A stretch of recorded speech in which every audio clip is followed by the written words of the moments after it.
Hello student, आपका स्वागत हमारे इस वीडियो में। तो आज हम लोग देखने जा रहे हैं आवेशन की विधियाँ, ठीक ना। इसके पिछले वीडियो में हमने आपको आवेश का संरक्षण तथा आवेश का क्वांटमीकरण बताया था, ठीक है ना। तो जो लोग नहीं देखे हैं उस वीडियो को, तो जाके हमारे channel Satish Chauhan study point पर उस वीडियो को देख लें, ठीक है।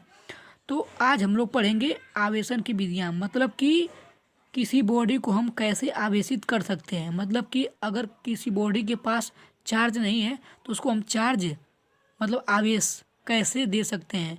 तो किसी बॉडी को हमें आवेश देना मतलब आवेशित करना की 3 विधियाँ होती है, ठीक है। तो पहली विधि हम लोग क्या पढ़ने जा रहे हैं, चालन विधि। क्या पढ़ने जा रहे हैं, चालन विधि। इसे डायरेक्ट कांटेक्ट भी बोलते हैं। क्या बोलते हैं, डायरेक्ट कांटेक्ट। परिभाषा देखिए कि यदि किसी आवेशित चालक को किसी अन्य आवेश रहित चालक से स्पर्श कराएं तो आवेश रहित चालक पर भी उसी प्रकृति का आवेश उत्पन्न हो जाता है। आवेशन की यह विधि चालन विधि कहलाती है।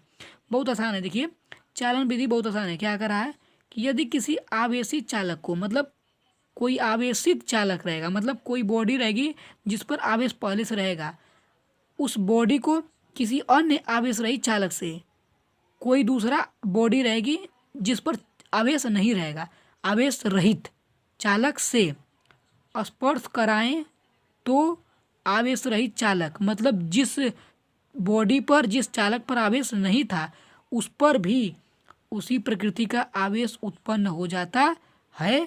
आवेशन की यह विधि चालन विधि कहलाती है, ठीक है। तो चलिए इसको हम आपको समझाने की कोशिश करते हैं, ठीक है ना, और बढ़िया से। देखिए चालन विधि, ठीक है।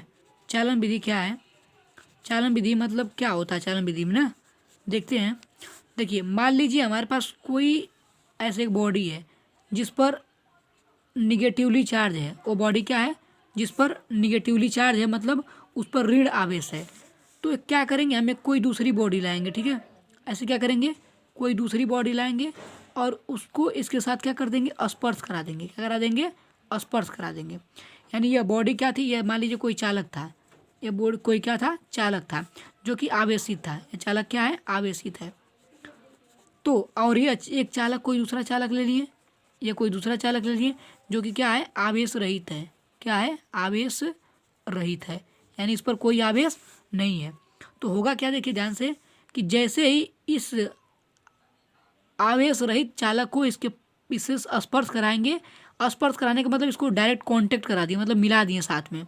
तो क्या होगा कि इसके इलेक्ट्रॉन इसमें आ जाएंगे, इसके इलेक्ट्रॉन क्या हो जाएंगे, इसमें आ जाएंगे। यानी इसके इलेक्ट्रॉन क्या हो जाएंगे, इसमें आ जाएंगे, क्योंकि इलेक्ट्रॉन का फ्लो हो जाएगा ना इसमें। तो जैसे स्पर्श होगा तो इसके इलेक्ट्रॉन इसमें भी आ जाएंगे। तो होगा क्या कि यहाँ पर के जो इलेक्ट्रॉन तो इसमें तो रहेंगे ही थोड़े बहुत, और कुछ इलेक्ट्रॉन इसमें भी आ जाएंगे ना। यानी इसमें भी, इस बॉडी में भी कुछ इलेक्ट्रॉन आ जाएंगे, यानी यह बॉडी भी निगेटिवली चार्ज हो जाएगी। तो क्या था परिभाषा कि किसी आवेशित चालक को किसी आवेश रहित चालक से अगर स्पर्श कराते हैं तो आवेश रहित चालक में भी उसी प्रकृति का आवेश उत्पन्न हो जाता है। मतलब अगर ऋण आवेश है यह, तो इसमें भी ऋण आवेश उत्पन्न हो जा रहा है। तो यह विधि, तो देखिए इस विधि से यह वस्तु भी क्या हो गई है, चालक हो गई है ना। चालक मतलब आवेशित हो गई है। तो यह इस प्रकार का आवेश उत्पन्न करने की विधि को क्या बोलते हैं, चालन विधि, ठीक है। स्पर्श करा देंगे तो इसके भी इलेक्ट्रॉन इसमें आ जाएंगे, मतलब कि अभी बॉडी भी क्या हो जाएगी, आवेशित हो जाएगी, ठीक ना। तो यह विधि पहली थी, कौन सी विधि, चालन विधि। इस विधि को हम डायरेक्ट कांटेक्ट भी बोलते हैं। डायरेक्ट कांटेक्ट का मतलब कि इसको हम डायरेक्ट कांटेक्ट करा दिए हैं ना, मिला दिए हैं, ठीक है। तो चलिए अगली विधि देखते हैं। तो अगली विधि देखिए दोस्तों, प्रेरण विधि। क्या उनसे विधि, प्रेरण विधि। परिभाषा देखते हैं कि किसी आवेशित वस्तु को निकट रखने पर अनावेशित वस्तु के निकटतम पृष्ठ पर विपरीत आवेश उत्पन्न होने की प्रक्रिया प्रेरण कहलाती है। मतलब क्या है, किसी आवेशित वस्तु को, कोई अगर आवेशित वस्तु है को निकट रखने पर अनावेशित वस्तु के निकटतम पृष्ठ पर, मतलब कोई एक आवेशित वस्तु रहेगी उसके निकट मतलब पास, इसको मिलाएंगे नहीं। जैसे पहले हम क्या कर रहे थे, डायरेक्ट स्पर्श करा रहे थे, लेकिन इसमें ऐसा नहीं करते हैं। इसमें क्या करेंगे कि कोई आवेशित वस्तु को निकट रखने पर अनावेशित वस्तु के निकट पृष्ठ पर विपरीत आवेश उत्पन्न होने की प्रक्रिया प्रेरण कहलाती है। इसको भी हम फिगर बना समझाते हैं, ठीक है। देखिए प्रेरण क्या कहलाता है, प्रेरण से कैसे बॉडी आवेशित होती है। देखिए मान लीजिए कि हमारे पास कोई बॉडी थी जिस पर निगेटिव चार्ज पहले से था, यह आवेशित है, ठीक है। कोई दूसरी बॉडी लाएं जिस पर कोई चार्ज नहीं है, यह क्या है, उदासीन है, यह क्या है, उदासीन। तो अब इस वाले को क्या करेंगे, इसके पास लाएंगे। उसमें क्या कर रहे थे, स्पर्श करा दे रहे थे, लेकिन इसमें स्पर्श कराएंगे नहीं। इसमें क्या करेंगे, इस आवेशित वस्तु के पास लाएंगे और ये उदासीन है। तो ध्यान से देखिए, अगर इस उदासीन वाले बॉडी को इसके पास लाएंगे तो जो देखिए कोई भी बॉडी अगर उदासीन है तो उदासीन होने का कारण होता है कि जितने उसमें प्रोटॉन है उतने ही क्या होते हैं, इलेक्ट्रॉन होते हैं। अगर कोई बॉडी उदासीन है इसका मतलब यह है कि जिसमें उस बॉडी में जितने प्रोटॉन है उतने ही क्या है, इलेक्ट्रॉन है। तो इसमें कुछ प्रोटॉन भी होंगे और कुछ इलेक्ट्रॉन भी होंगे। तो जैसे इसके पास लाओगे तो इस इलेक्ट्रॉन को देखकर, नेगेटिव चार्ज मतलब इलेक्ट्रॉन, इस इलेक्ट्रॉन को देखकर या इस माइनस चार्ज को देखकर इधर के जो माइनस, मतलब यहाँ पर माइनस भी होगा प्लस भी होगा, हर जगह क्या होगा, माइनस भी होगा और प्लस भी होगा। तो लेकिन इसको देखकर जो इधर के माइनस होंगे वह थोड़ी सी क्या हो जाएंगे, इधर भाग जाएंगे ना। देखिए इसको माइनस को देखकर इधर के जो माइनस होंगे, यहाँ पर माइनस भी है और प्लस भी है, लेकिन इस माइनस को देखकर इधर वाला जो माइनस होगा थोड़ा इधर नहीं भाग जाएगा, क्योंकि माइनस और माइनस में क्या होता है, प्रतिकर्षण होता है। तो ये क्या हो जाएगा, दूर भाग जाएगा। यानी कि इधर के जो माइनस वाले होंगे वो किधर चले जाएंगे, इधर चले जाएंगे, और इधर क्या बच जाएगा, फिर प्लस बच जाएगा। इधर क्या बच जाएगा, प्लस बच जाएगा, ठीक है। देखिए अभी भी ये उदासीन ही है, क्यों, क्योंकि जितने प्लस हैं उतने क्या है, माइनस है। तो अभी भी आवेशित नहीं हुआ है, अभी भी ये उदासीन है। लेकिन क्या हो गया है, इसमें पोलराइजेशन हो गया, मतलब इसमें ध्रुवण हो गया है, दो ध्रुव बन गए हैं, एक इधर माइनस हो गया, इधर प्लस हो गया। क्यों इधर माइनस हुआ है, क्योंकि इधर माइनस था, तो यह माइनस क्या करा है, इस इधर के माइनस को दूर भगा दिया है, और इधर क्या हो गया, प्लस, और इधर क्या हो गया है, माइनस। अब क्या करेंगे हम, इसी की तरह एक दूसरी बॉडी लाएंगे, इसी की तरह क्या करेंगे, दूसरी बॉडी लाएंगे और उसको इससे क्या करेंगे, स्पर्श करा देंगे। जैसे स्पर्श कराएंगे तो यह वाले जो माइनस चार्ज हैं इसमें फ्लो कर जाएंगे, क्या करेंगे, इसमें फ्लो कर जाएंगे, यानी ये वाले माइनस क्या होंगे, इसमें फ्लो कर जाएंगे। अब इस बॉडी को क्या करेंगे, सेपरेट कर देंगे, इससे क्या कर देंगे, अलग कर देंगे। तो ये वाली बॉडी को देखिए, दोनों को क्या कर देंगे, अलग कर देंगे।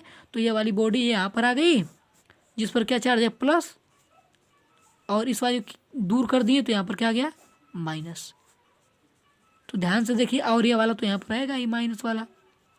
तो ध्यान से देखिए, यह बॉडी जिस पर कोई चार्ज नहीं था इस पर प्लस चार्ज हो गया, और इस पर क्या हो गया, माइनस। यानी इसी पर हमको चार्ज लाना था जो कि पहले उदासीन था, लेकिन अब क्या हो गया, पॉजिटिव चार्ज हो गया। तो प्रेरण में जिस आवेशित वस्तु के पास रखते हैं उससे उस पर जो आवेश होता है, जो देखिए इस पर जो आवेश है माइनस, तो इसके विपरीत इस पर आ गया, क्या आ गया, प्लस आ गया। यानी इस पर माइनस रहेगा तो इस पर क्या आ जाएगा, प्लस। और परिभाषा में भी यही बता रहे थे। देखिए अगर परिभाषा मैं आपको दिखाऊं तो देखिए थोड़ा ध्यान से, क्या परिभाषा, एक मिनट देखिए, किसी आवेशित वस्तु को निकट रखने पर अनावेशित वस्तु के निकट पृष्ठ पर विपरीत आवेश उत्पन्न हो जाता है। तो हम तो बताए थे उस पर माइनस था तो इधर वाले पे क्या हो गया था, प्लस उत्पन्न हो गया था ना, उसको निकट रखे हैं। तो देखो किसी आवेशित वस्तु को निकट रखने पर अनावेशित वस्तु के निकटतम पृष्ठ पर विपरीत आवेश उत्पन्न होने की प्रक्रिया प्रेरण कहलाती है। तो फिगर एक बार देखिए ध्यान से, देखिए किसी आवेशित वस्तु के निकट किसी अनावेशित वस्तु के को रखने पर, देखिए किसी आवेशित वस्तु के निकट किसी अनावेशित वस्तु को रखने पर इस पर क्या होता है, विपरीत आवेश उत्पन्न हो जाता है, और यह प्रक्रिया क्या कहलाती है, प्रेरण कहलाती है। ठीक है, मुझे उम्मीद है आपको ये समझ में आया होगा। तो चलिए अगला प्रकार देखते हैं, आवेश, किसी बॉडी को आवेशित करने के लिए। ठीक है, तो यह विधि देखिए घर्षण विधि है, यह आखिरी विधि है। और कौन सी विधि है, घर्षण विधि। घर्षण विधि क्या होती है, जिसमें हम दो चीज़ों क्या करते हैं, रगड़ते हैं। देखिए जब दो वस्तुओं को परस्पर रगड़ा जाता है तो उनके बीच इलेक्ट्रॉनों के स्थानांतरण द्वारा वस्तुओं पर आवेश उत्पन्न हो जाता है, और यह विधि कौन सी विधि कहलाती है, घर्षण विधि। समझे, मतलब क्या होगा इसमें कि दो वस्तुओं को परस्पर रगड़ा जाएगा, मतलब एक वस्तु रहेगी और दूसरी वस्तु रहेगी, उनको रगड़ेंगे तो रगड़ने पे क्या होगा, इलेक्ट्रॉनों का ट्रांसफर होगा, यानी कुछ इलेक्ट्रॉन इधर से उधर जाएंगे। तो इस तरह बॉडी क्या हो जाएगी, आवेशित हो जाएगी। और यह इस प्रकार का आवेशन, यानी इस प्रकार के आवेशन को हम क्या बोलते हैं कि घर्षण विधि। कौन सी विधि कहते हैं, घर्षण विधि। यानी जो इस प्रकार से आवेशित हुई ये बॉडी, उस विधि को क्या बोलेंगे, घर्षण विधि बोलते हैं। ठीक है ना, थोड़ा डायग्राम से समझाते हैं। देखिए जैसे कि मान लीजिए हमारे पास ये कोई बॉडी थी और कोई दूसरी बॉडी यह थी, ठीक है ना। जैसे जनरली बना दे रहे हैं, डायग्राम थोड़ा सही नहीं बनता है। तो मान लीजिए यह कोई बॉडी थी और यह कोई बॉडी थी। अब इनको रगड़ेंगे, रगड़ने में क्या होगा कि जो इसके इलेक्ट्रॉन होंगे इधर ट्रांसफर होंगे, जो इसके इलेक्ट्रॉन होंगे इधर ट्रांसफर होंगे। तो यानी ट्रांसफर होने से क्या होगा कि इस पर भी आवेश आ जाएंगे और इस पर भी क्या आ जाएंगे, आवेश आ जाएंगे। तो दोनों बॉडी क्या हो जाएगी, आवेशित हो जाएगी। तो यह विधि क्या होती है, घर्षण विधि होती है। कौन सी विधि होती है, घर्षण विधि। यानी इसमें क्या करते हैं, इलेक्ट्रॉनों का ट्रांसफर हो जाता है, ठीक है।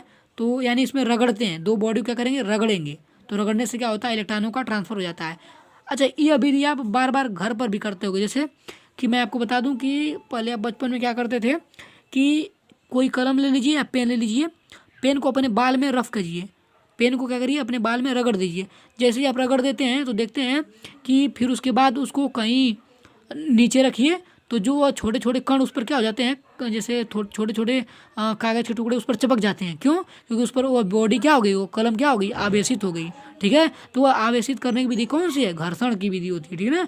जो कि हम अपने कलम को अपने बाल में लगाते हैं। कौन सी विधि से आवेशित कर रहे हैं, घर्षण विधि से, ठीक है। इसीलिए कागज वगज क्या होते हैं, चिपक जाते हैं, ठीक है। मुझे उम्मीद है आपको समझ में आया होगा। चलिए आगे देखते हैं। तो यही 3 विधियाँ थी किसी भी वस्तु को आवेशित करने के लिए। यानी किसी भी वस्तु को हम कैसे कैसे आवेशित कर सकते हैं, तो हम जनरली 3 मेथड से, 3 तरीके से किसी भी वस्तु को आवेशित कर सकते हैं। पहली विधि क्या थी, चालन विधि। पहली विधि क्या थी, चालन विधि, जिसमें क्या होता था, डायरेक्ट कांटेक्ट होता था। यानी दो वस्तुओं, एक वस्तु आवेशित रहेगी, एक वस्तु अनावेशित रहेगी, दोनों को मिलाएंगे तो जो वस्तु आवेशित है उसे इलेक्ट्रॉन उस पर जाएंगे, तो यानी दूसरी वस्तु भी क्या हो जाएगी, आवेशित हो जाएगी। और दोनों पर सेम चार्ज होगा। यानी अगर एक माइनस है तो दूसरे पे भी क्या आएगा, माइनस ही आएगा। पीरियड में क्या होता है, एक वस्तु आवेशित रहेगी और एक क्या रहेगी, अनावेशित रहेगी। लेकिन इसमें स्पर्श नहीं कराएंगे, इसमें दूर दूर ही रखेंगे, मतलब थोड़ा पास लाएंगे। तो क्या होगा कि दूसरी वस्तु पर भी आवेश आ जाएगा, लेकिन उस पर क्या आएगा, विपरीत आवेश आएगा। तो इस प्रक्रिया को प्रेरक बोलते हैं। और तीसरी विधि क्या है, घर्षण है। तीसरी विधि क्या है, घर्षण। इसमें क्या होता है, दो वस्तुओं को रगड़ते हैं, रगड़ने से इलेक्ट्रॉनों का ट्रांसफर होता है, जिससे कि वस्तु क्या हो जाती है, आवेशित हो जाती है। तो इस विधि को क्या बोलते हैं कि घर्षण विधि, ठीक है। तो मुझे उम्मीद है आपको समझ में आया होगा। तो इसी तरह पढ़ाई करते रहिए। धन्यवाद।